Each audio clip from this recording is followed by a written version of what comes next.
Sanam, I'd like to talk a little bit about the fifth exercise in the Subagh Kriya, which is the 1 minute breath. I like to call it the 1 minute breath, conquer all fear. So you take the hands and you place them around here. Before we talk about the breath, I'm going to talk about the positioning. Something to think about is to make sure that you're not grabbing, make sure you're not recrossing your arms. It's a very specific technology that we're using. You know, Yogi Bhajan said to do it exactly this way. So do it exactly this way. And I know the arms can get tired. We've been doing all these things and the shoulders will burn and be tired.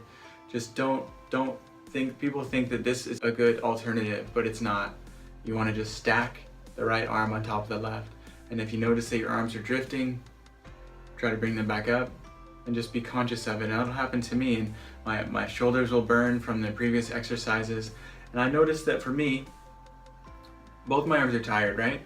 By this time, if we're doing the long version, both my arms are tired. So instead of resting my right arm on top of my left arm and then giving my left shoulder all that weight to carry, you want to just place it on top, but still suspend it, right? If not, then my right arm weight is on it, and if I try to lower my left arm, my right arm will go down. So you want to make sure that it's here, it's touching, it's connected, but you're not pushing this shoulder, you're not letting your left side take all the weight, and that'll help with your left shoulder burning. I feel like that's what really cured that for me. You want to sit up nice and long and tall, and then we'll talk about the actual 1 minute breath. So with the 1 minute breath, it's a very intense pranayama breathing practice. It's going to take some time to master that 1 minute breath. The 1 minute breath brings up a lot.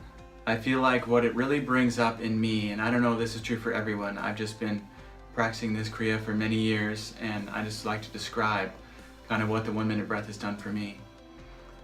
To me, it brings up the fear of death, right?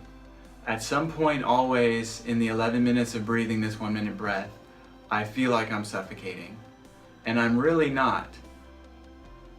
And I feel like some part of me, my brain starts to activate and it says, you have to breathe, you have to gasp. And then I realize that, you know, I am breathing.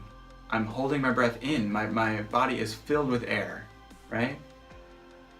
So what you're really dealing with is your psyche hitting you with all of your fears, and you can sit through them and breathe through them. And it is the most incredible transformation that I've ever been through. That I feel like just the 1 minute breath, not anything to do with the rest of this Kriya, which is incredible and has been totally life-changing for me, but just the 1 minute breath. Going from a totally fear-based life to just watching fear arise and then calmly, you know, inspecting it. Oh, is this a valid fear to be having? Should I change something? Should I move? Or is this just a fear and I continue? It's been such a gift in my life to have this breath. But I wasn't starting at 20 seconds. When I first started, I wasn't breathing 20 seconds in, 20 seconds hold, 20 seconds exhale. I maybe could do that for 1 or 2 minutes and then I'd start gasping. We don't want to be gasping. And I want to talk about how you hold your breath into and how you inhale. So in order to inhale for 20 seconds, you really have to be able to slow your breath down. You just cannot inhale for 20 seconds without inhaling really slowly. So what I would do is I would use this area of my nose. It's like your sinuses. You're just really clear on your sinuses and you're really clear on your body. You know that your body fills up in the belly first, and then after the belly fills up, the chest fills up, and at the very end, you can fill up so far that your clavicles will rise and your shoulders will rise. Well, you have to know that by 10 seconds, your belly isn't even really full yet. And it takes a lot of practice, because especially once you start getting in deeper and you're doing it for several minutes at a time, you really want to gasp. You really want to suck some air in, especially at the end.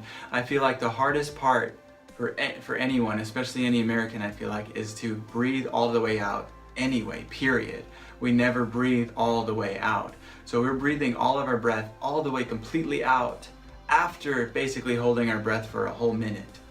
And so you want to immediately gasp in, suck in a lot of air. Sometimes I'll notice that my whole belly's full and I'm like, okay, well now I only have this, which is probably 30% of my actual breathing capacity here, to fill up in 20 seconds. And it can get really crazy if you're not always in control. And it's really about just staying in control of your breath. You want to panic, you want to gasp, you're having such a tough time, you feel like you're gonna suffocate, you will not let yourself suffocate. You just can't. So don't be afraid of that, and just keep practicing and practice lower. If you feel like you're doing too long for you, switch down, go to 10 seconds. I used to switch 20 seconds for a minute, 10 seconds for 2 minutes, 20 seconds for a minute, just to where my panic would subside. Because it's that panic that's making you incapable of breathing. So it's the panic that we're dealing with, it's the panic that we're moving. These thoughts that are coming up that are saying, oh God, we're gonna die, oh God, please help me, I'm suffocating, why are you doing this to me? That is a common theme in my head out in everyday life. So I'm using my practice to do this in a controlled environment and take care of that. So when that thought comes up, when that panic button gets hit, I can calmly look at it without actually going on into full panic. And that's the blessing that it's been for me. So let's talk about when you actually get full. So that takes some practice to just be able to breathe in for 20 seconds. And then there's a way of holding your breath that doesn't hurt you. See, a lot of people, they first hold their breath, they go, and it creates pressure on the lungs. It creates this pressure, and it doesn't feel good. And I don't think it's even really very good for you. So what I like to do is just continually imagine that I'm inhaling. You completely fill up, you still think about inhaling, and your breath is suspended, but there's no pressure. There's no pressure in my neck, there's no pressure in my chest.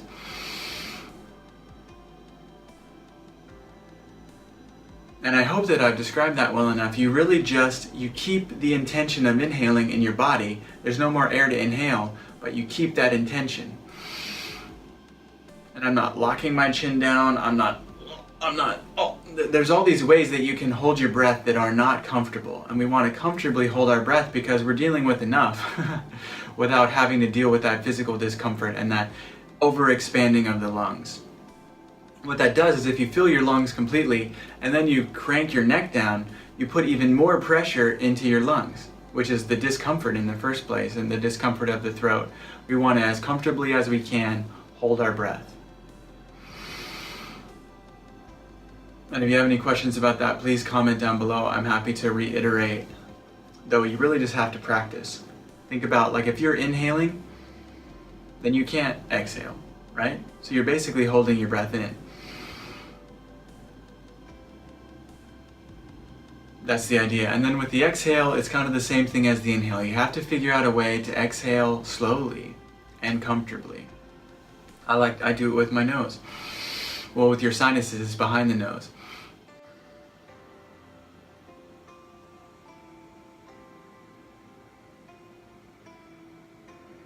I wonder if you can hear that. Maybe I can just hear that. But it's this air in the back. You can actually kind of create a smaller space for the air to come through using your sinuses. It's this area behind the nose, above the mouth.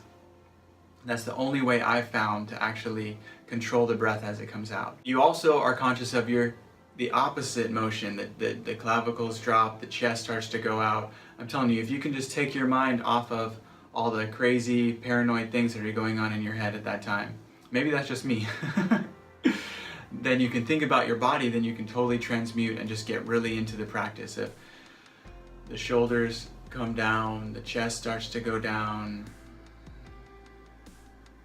the navel starts to, the diaphragm starts to come in, and you want to totally be able to completely exhale. The navel comes in towards the spine, and there's no air left at all. And that's something to practice, because see how I just wanted to gasp in air there? You have to go from there to really slow it.